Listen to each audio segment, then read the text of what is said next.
am in Old Town San Diego looking at the historic La Casa de Estudio. This adobe house was built by a retired San Diego Presidio Comandante, Jose Estudio, in 1827. He died in 1830, but his descendants continued to live here until 1887. The adobe fell into ruins until it was restored decades later.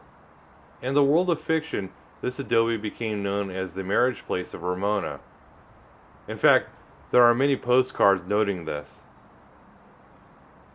I'm going to move to another side to give you another view of the adobe. What happened here is that early on, while other places were being connected to the Ramona story, tourists decided that this was where Ramona got married. Seeing how money could be made with this idea, the adobe was restored and the public was supplied with all sorts of souvenirs and trinkets to purchase. The problem is, in Helen Hunt Jackson's Ramona book, she gave a minimal description of where Alessandro and Ramona were married. It was in old San Diego, and an adobe and a nearby chapel are mentioned, but nothing to conclude that this was the exact adobe. Now, had not the Ramona tourist craze of the late 19th and early 20th century happened, the adobe might not even be around today. So, in this regard, its existence was dependent upon a work of fiction that probably had nothing to do with it.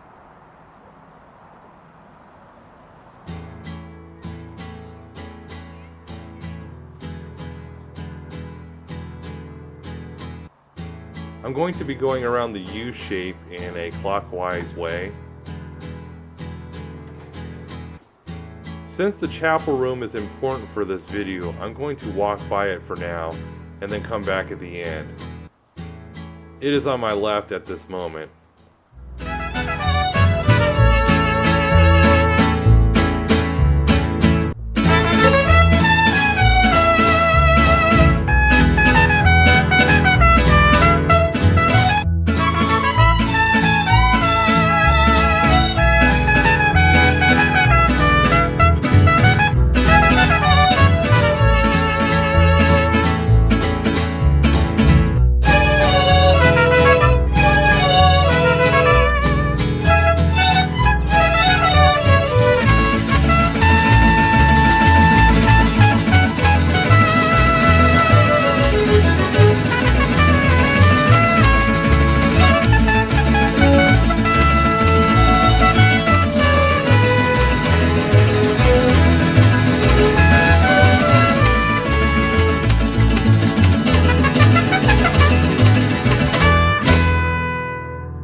This is the chapel room.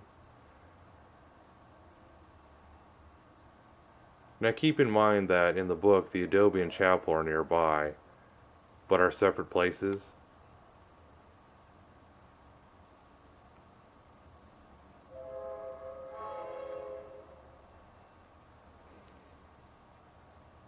The adobe was where their names were entered into the marriage record book by Father Gaspera, and the chapel is where they were married.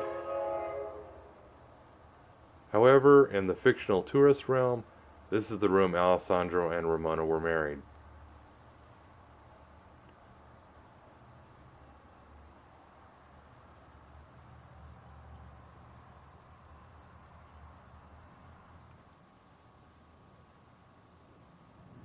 This is the priest's quarters behind the chapel.